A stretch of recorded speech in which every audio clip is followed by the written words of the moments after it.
Entonces decía que nuestro idioma, el idioma español, está compuesto de raíces latinas y raíces griegas.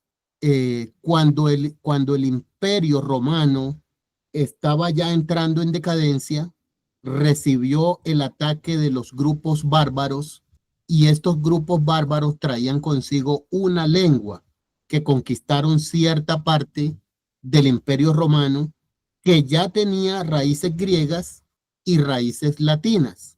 El bárbaro trajo una lengua. Por ejemplo, los anglos y los sajones atacaron lo que es Gran Bretaña y de ahí surgió el inglés como una lengua romance germánica. Eh, y así varias partes, los ítalos atacaron la península itálica y surge el italiano, pero todos estos idiomas tienen una particularidad y es que tienen una raíz latina, una raíz griega, y por eso se nos facilita a los de habla hispana aprender otra lengua romance. Las lenguas romances, como su nombre lo indica, son las que vienen de Roma, del origen del imperio. Entonces, una persona que sabe una lengua romance fácilmente puede aprender otra lengua romance sin ningún obstáculo por el hecho de tener las mismas raíces. Aquí tenemos la palabra genocidio. La palabra genocidio nos recuerda a la palabra homicidio.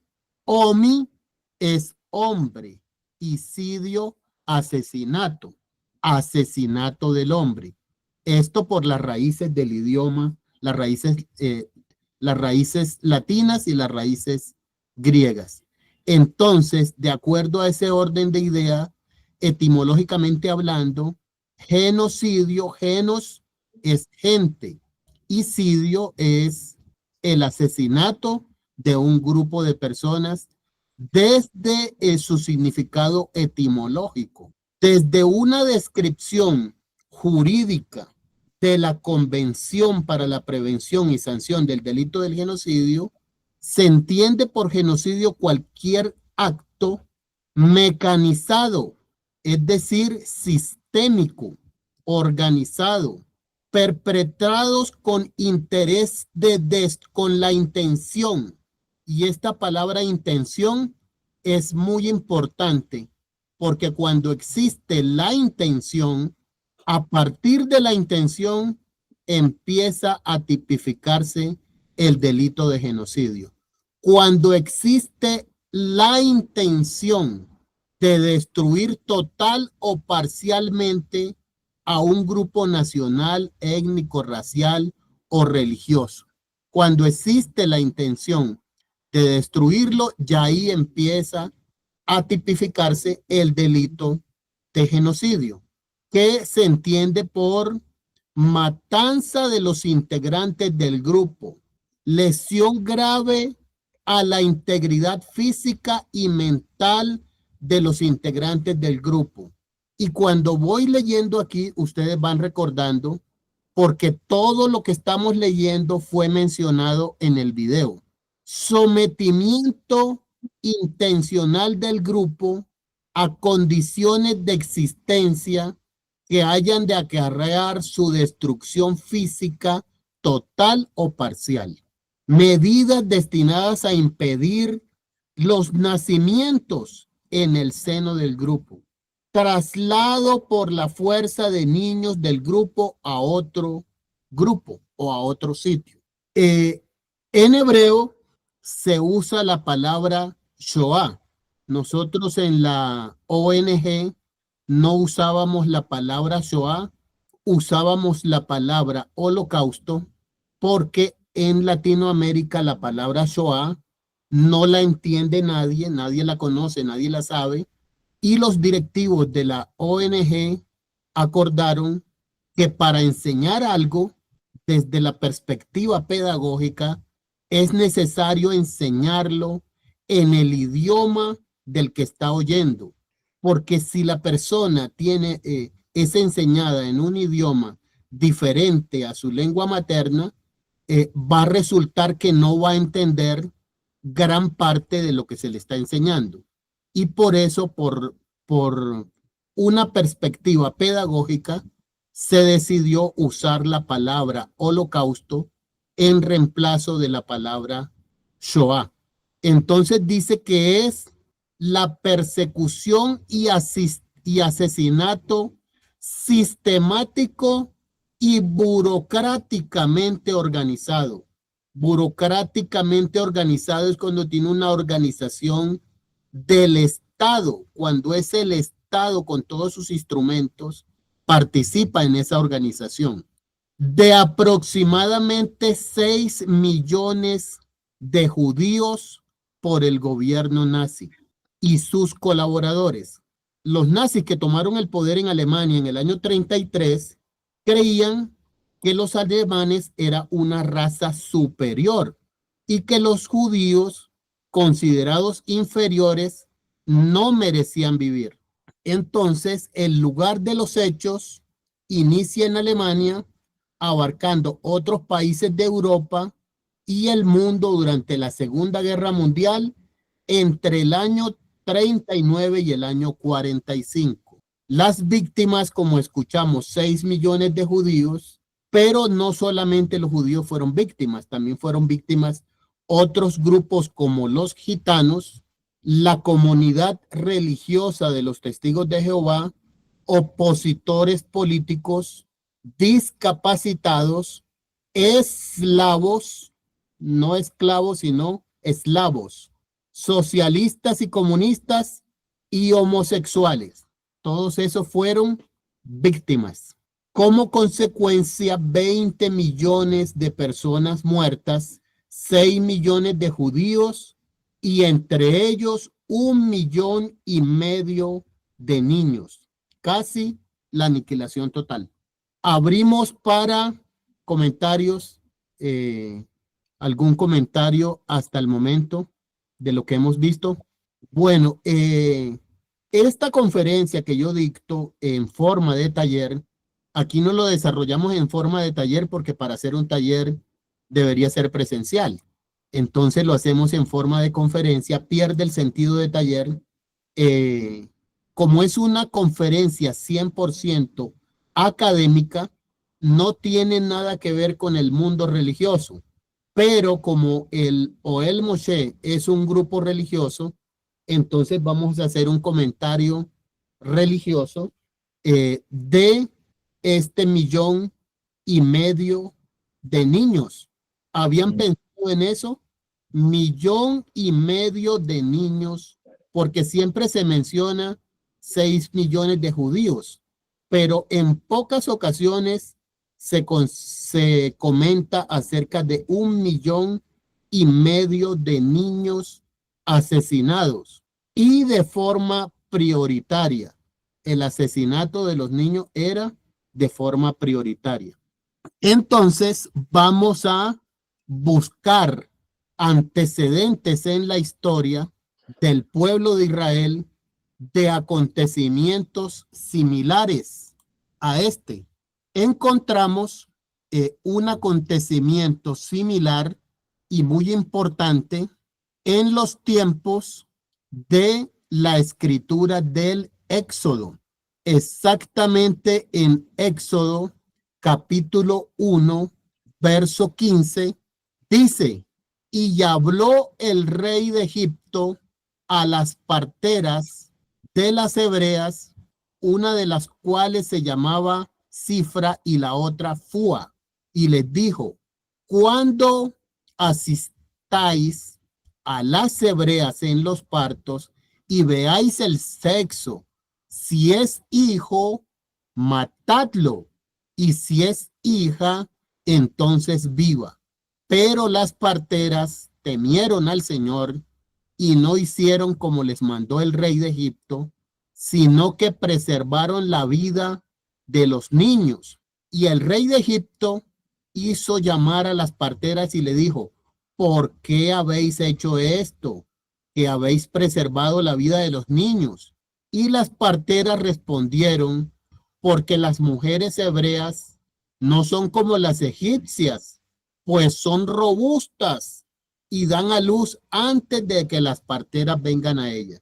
Y el Señor hizo bien a las parteras, y el pueblo se multiplicó y se fortaleció en gran manera, y por haber las parteras temido al Señor, él prosperó sus familias. Entonces Faraón mandó a toda su pueblo diciendo: echad al río a todo hijo que nazca y a toda hija preservad la vida. Y aquí voy a hacer una pregunta. Como decía un instructor militar cuando yo estaba en la academia militar, ese instructor tenía un pedacito de palo en la mano y decía: como nadie pregunta, entonces pregunto yo. Y cuando él decía así, pregunto yo, ya nosotros sabíamos que el palito que tenía en la mano era para la cabeza. Eso no va a ocurrir aquí, eso solamente es un chiste militar. La pregunta es: ¿por qué el empeño de Faraón, primero de matarlos a través de las parteras o de alguna otra forma? ¿De dónde salió el empeño de Faraón para querer matar a esos niños? ¿Quién sabe algo de eso? El Faraón tenía miedo de perder el poder que tenía, porque estaban multiplicando demasiado. Exacto, era como una estrategia para que no se siguieran multiplicando. Ahora, la idea, según Midrash, fue un consejo de el mismo Bilam. Sí, fue un consejo de Bilam. ¿Y qué dice el Midrash? O sea, ¿en qué consistía el consejo? ¿Cuáles son las características del consejo? Lo que pasa es que según los 4 niveles de interpretación, el nivel literal lo dice la misma palabra. El pueblo de Israel se estaba multiplicando y el temor que tuvo Faraón, que este era un faraón completamente que no venía del tiempo de Yosef, tuvo temor, fue sembrado el temor de que el pueblo de Israel fuera quien gobernara en Israel. Entonces, quizás Daniel relata o habla acerca del Midrash, porque también el Midrash habla acerca de unos consejeros. Sí. Entre los consejeros que tuvo Faraón, uno era Bilán, el otro era Yot y el otro era Itro. Entonces, Bilán, cuando le tocó a él dar el consejo a Faraón, el consejo que dio fue exterminar a todo niño menor de 2 años, porque era la única forma de poder detener lo que él consideraba que era una plaga en ese momento. Entonces, eso es lo que habla puntualmente el Midrash con respecto a ese consejo de Bilam. Y también, aunque eso no lo dice el Midrash, ya venía proféticamente la venida de un Salvador. Y eso que dice el Roe Joseph, el faraón tenía no temor, tenía miedo de que le quitaran el poder, porque el pueblo hebreo era milagrosamente se multiplicaba y ellos no se explicaban. Entonces, pues eso hacía que él tuviese ese miedo de perder el poder en Egipto, porque los egipcios no se multiplicaban como se multiplicaba el pueblo hebreo. ¿Y cómo frenaba? Frenaba a través del nacimiento de los niños. Por eso era la matanza. Bueno, estuvieron cerca, pero Elisheba se ganó el premio. Ah, bien. Estuvieron cerca todos, pero Elisheba ganó. Dice Sotá 12a, los astrólogos de Faraón, y entre ellos estaban los que mencionaron, o sea que los otros también se acercaron. Los astrólogos de Faraón predijeron el nacimiento del libertador de Israel, cuyo destino estaría ligado al agua. Y entonces Faraón dijo: ¿cómo así que van a ser un libertador? Si van a ser un libertador y ya nacemos y ya sabemos que van a ser, porque se alinearon los astros Eso es lo que la astrología conoce como alineación planetaria y la astronomía lo conoce como conjunción planetaria. Si quieren verlo desde el punto de vista astronómico, que es una ciencia moderna, entonces se habla de conjunción planetaria. Y si se quiere hablar de astrología, entonces se habla de alineación. Diga alineación o diga conjunción, es la misma cosa. Es cuando varios astros se alinean de tal manera que desde la Tierra y desde cierto punto, no desde todos los puntos, y desde cierto punto se ve, desde cierto punto se ve como que fuera una sola estrella brillante. Pero no es una sola estrella brillante, sino que se agruparon en ese punto. Y entonces en la antigüedad, los sabios sabían leer esos fenómenos astronómicos y sabían que cuando se alineaban ciertos planetas, como Júpiter y Saturno estuvieron presentes ahí en esa alineación, estos sabios sabían que cuando sucedía esa clase de alineación era porque iban a ser un libertador. Y así se lo hicieron saber a Faraón. Faraón, los astros se alinearon y eso quiere decir que van a ser un libertador, porque se tenía la creencia de que lo que el creador iba a hacer en la tierra, primero lo anunciaba en el cielo. Y por eso se consideraba en la antigüedad los cielos una Biblia. Y existían personas que podían leer esa clase de Biblia. Por ejemplo, los signos zodiacales, empieza el círculo con Virgo y eso habla de la venida del Mesías a través de una virgen. Y el círculo zodiacal se cierra con Leo, el león, y dice que después viene como el león de la tribu de Judá. Cada constelación y cada fenómeno astronómico habla de acontecimientos. Y entonces aconsejaron a Faraón y dijeron, pues sencillo, si su nombre está relacionado con agua, es porque en los astros dice que va a morir ahogado. Ahí en ese pedacito fallaron. Fallaron las predicciones de los sabios y dieron la orden de asesinar a los niños, pero el Eterno puso al mismo Faraón a que cuidara en su casa al libertador. Y el libertador surgió, pero primero fue anunciado en el cielo su nacimiento. Esto está relacionado también, esta matanza, este genocidio de niños hebreos en los tiempos de Moisés, lo traigo a memoria porque aquí en la ayuda habla de 1,5 millones de niños hebreos asesinados. Y allá también hubo un alto número de niños asesinados a causa de lo que decía el cielo que iba a ocurrir. Luego, más adelante, el profeta Bilam anuncia que se levantará estrella a Jacob. Eso de que se levantará estrella, levantará es futuro. Levantará está en futuro, va a suceder en el futuro. Se va a levantar una estrella, es decir, va a ocurrir otra alineación planetaria similar a la que sucedió con Moisés.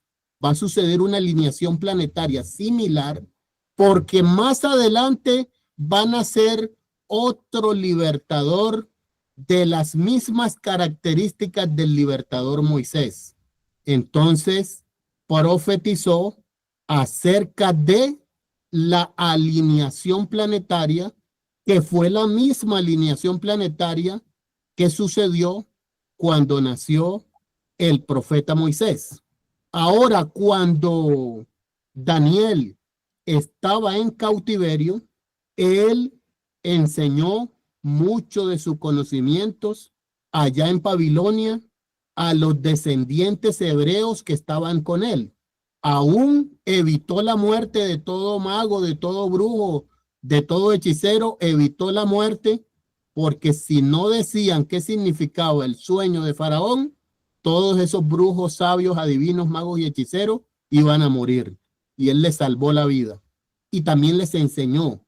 Él les enseñó que estuvieran pendientes de los cielos, porque así como hubo una alineación planetaria con el nacimiento de Moisés, eso se iba a repetir porque eso estaba profetizado, que estuvieran atentos. Y esos hombres estudiaban en ese tiempo los cielos y vieron que los astros se alinearon, y es lo que se conoce en la historia como la estrella de Belén. No es otra cosa que una alineación planetaria similar a la del nacimiento de Moisés.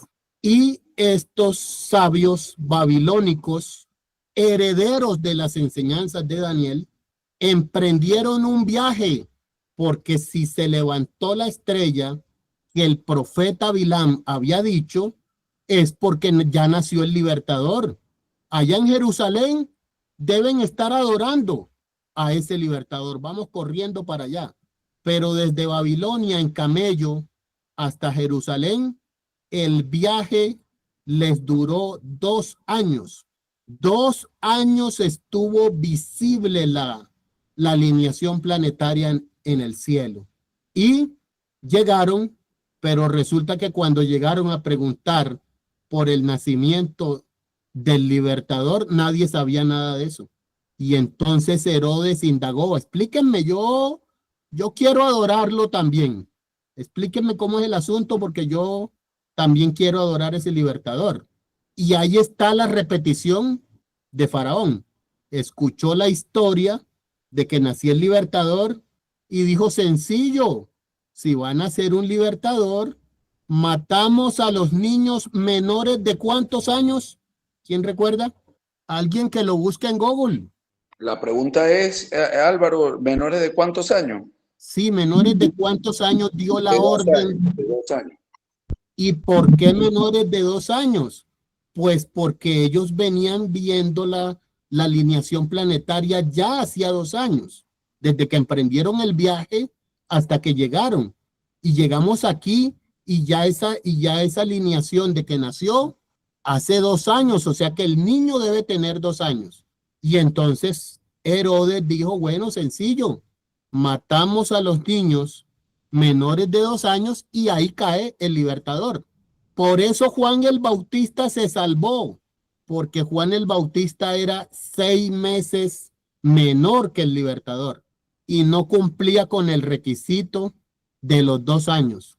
Bueno, esa era una cápsula, una introducción que quería inyectar ahí acerca de ese acontecimiento, de ese genocidio de niños en el pasado y registrado por la Torá en el caso del tiempo de Moisés y registrado por los evangelios del Nuevo Testamento en los tiempos del Mesías. Si de pronto hasta ahí, hasta donde vamos, hay una pregunta, bueno, entonces avanzamos a que habíamos dicho que las consecuencias de más de 20 millones de personas muertas, 6 millones de judíos, entre ellos 1,5 millones de niños, casi una aniquilación total. Y es que yo quiero conectar la intención de los 2 datos anteriores con que había una noticia en el cielo del nacimiento de un libertador, el querer matar a ese libertador y un genocidio de niños hebreos. Esos hechos están conectados. Los pasos del proceso del holocausto. El holocausto tiene 8 pasos para que suceda. El primer paso es la clasificación.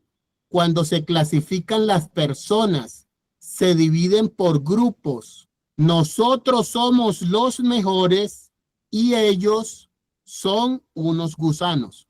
Ahí se está clasificando la población en gente de primera categoría y gente de segunda categoría. La simbolización.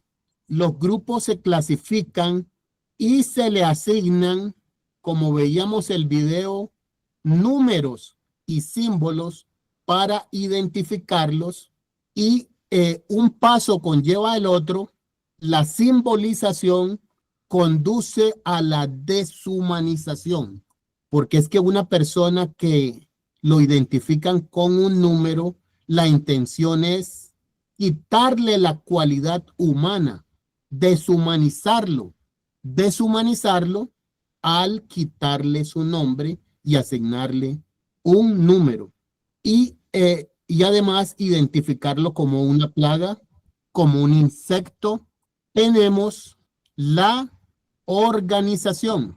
El genocidio se planifica, se organiza muchas veces por un Estado.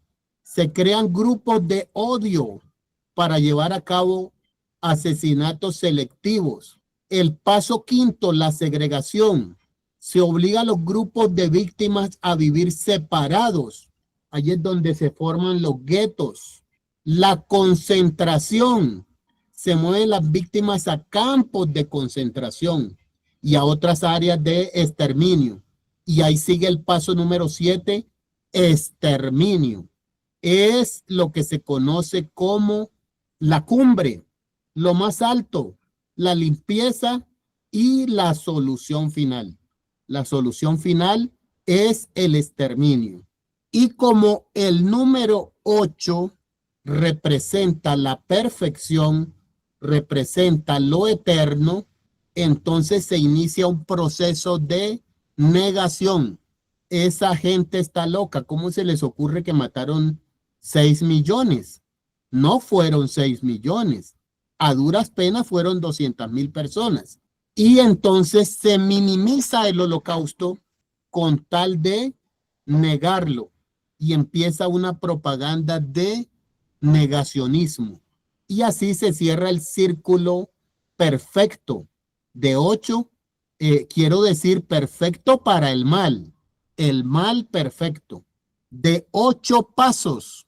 Estos 8 pasos en donde se clasifica, y el líder supremo del nazismo le prometía a la población alemana que el pueblo alemán iba a recibir gloria nacional, pero eso solamente se podía lograr si se eliminaba al enemigo. Esta simbolización que vemos aquí, la estrella de David, todos esos son ejemplos que se usaron a lo largo de Europa, en donde tenían que tejerla y bordarla y colocársela en todos los vestidos al salir a la calle, para que el pueblo supiera que ese que iba ahí era un gusano. Esta simbolización está por categorías. Entonces, por ejemplo, escuchábamos en el video que habían presos políticos. Estos presos políticos se simbolizaban con un triángulo, pero si el preso político era reincidente, entonces se le hacía una rayita al triángulo. Pero si era un prisionero de batallón, entonces tenía un círculo con un punto negro en la parte inferior del triángulo. Pero si ese preso político era un judío, entonces llevaba una estrella amarilla en la parte de atrás y de frente una estrella roja, un triángulo rojo de frente y un triángulo amarillo detrás. Y ese era además de que era un gusano judío, tenía que ver con la política, y eso era lo peor. Mire que en la parte de arriba era un preso político normal, un criminal normal, un inmigrante normal, un testigo de Jehová normal, y a medida que bajaba, degradaba. Tenemos la deshumanización, la propaganda, en prensa y en folletos que se repartían, en donde se dibujaba al judío como un hongo venenoso que era peligroso y que era necesario exterminar esa plaga. Y vemos en la otra que el judaísmo, el judío, era una bacteria que amenazaba a todo el planeta y por tanto era necesario acabar con esa bacteria porque era un peligro para el planeta. ¿Esto qué quiere decir? Que tuvo que ver la educación para difundir la propaganda. Como dijo Nelson Mandela, la educación es el arma más poderosa con la cual podemos transformar al mundo. Esa arma tan poderosa la usó Hitler para educar al pueblo alemán en odio y en discriminación. Todo profesor de primaria, de bachillerato, de universidad, tenía que enseñar su clase de una manera transversal al odio. Por ejemplo, en primero de primaria se enseñaba, el profesor de matemática de primero de primaria enseñaba, salen dos judíos. Le enseñaba a los niños de primero de primaria, encuentro a 5 gusanos judíos en la calle. Valientemente saco mi pistola y les disparo a todos esos gusanos. Desafortunadamente solamente cayeron 3 y el resto de gusanos escaparon. ¿Y sabe qué era eso? Eso era matemática, eso era resta. 3 menos 5 menos 3 es igual a 2. Ahí estaba enseñando sustracción, pero estaba enseñando sustracción con odio y con discriminación. Y así tenían que ser todas las clases. O sea que el modelo educativo basado en odio y en discriminación, como lo planteó Hitler, funcionó. Por eso el que vendía el tiquete y se daba cuenta que esa persona se iba a escapar en el tren y era una mujer judía, llamaba a las SS y les avisaba, mire, esa que va ahí, aunque la vea con cara de alemana y parece que fuera alemana, es judía, yo la conozco, es mi vecina. ¿Y por qué hacía eso? Porque fue educado para hacerlo. La deshumanización, en donde tenemos que ese gusano de la manzana pudre todo el costal de manzana y es necesario acabar con esa manzana podrida. La organización, cuando estatalmente se organiza para ejecutar. Aquí dijo una frase muy conocida, Elie Wiesel, dijo, todas las víctimas de este lugar, no todas las víctimas de este lugar eran judíos, pero todos los judíos fueron víctimas. Vamos a abrir aquí a ver si Germán quiere hacer una pregunta. Sí, No, perdón. El More quiere hacer una pregunta. sí, los afiches que mostraste antes eran los que se usaban en las calles, en esos afiches que mostrás ahí. Sí, propaganda impresa, escrita y distribuida masivamente, ya sea por la prensa o por individuales. Tenemos aquí la segregación, separación física entre los grupos. Este banco, por ejemplo, tiene un letrero que dice solo para judíos. O sea que quien se sentaba ahí era un gusano judío y merecía desprecio y discriminación. Si iban en un bus y una anciana judía estaba cómodamente sentada en el bus y se subía un joven atlético alemán, la ley dice que la anciana debería ponerse de pie y entregarle el puesto al joven alemán porque ella no merecía ese puesto. La concentración Tenemos bastante información acerca de la concentración y el exterminio de forma sistemática y masiva y por todos los medios. De eso también habló el video. Vamos a dar lugar aquí para, si de pronto hay alguna pregunta. Es muy duro todo esto, Álvaro.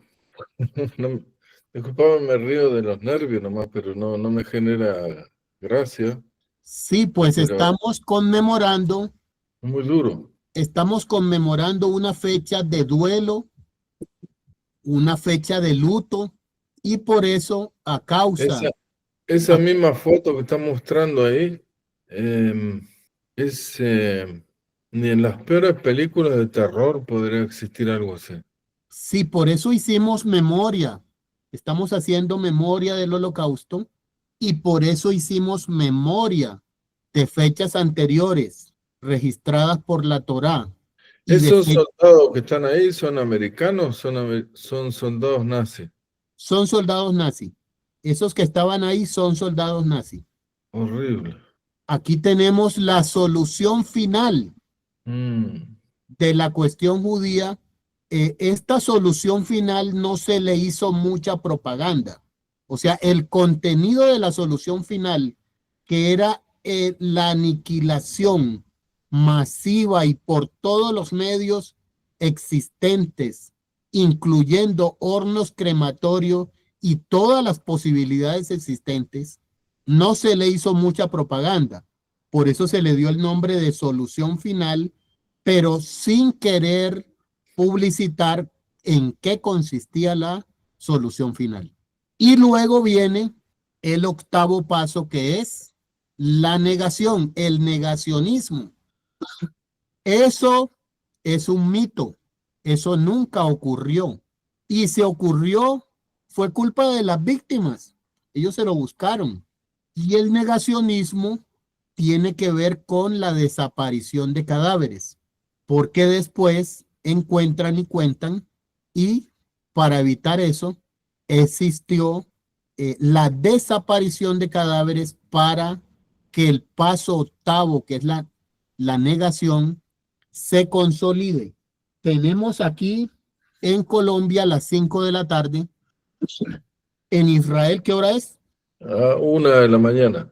Teniendo en cuenta que en Israel es la 1 de la mañana, entonces vamos a dejar hasta aquí, teniendo en cuenta que de estas conferencias existen versiones de 35 minutos, de 90 minutos, de 4 horas, de 5 horas, de 6 horas, en donde se dan más detalles, pero por ser virtual y por lo corto del tiempo, vamos a dejar hasta aquí esta conferencia y vamos a interrumpir la grabación.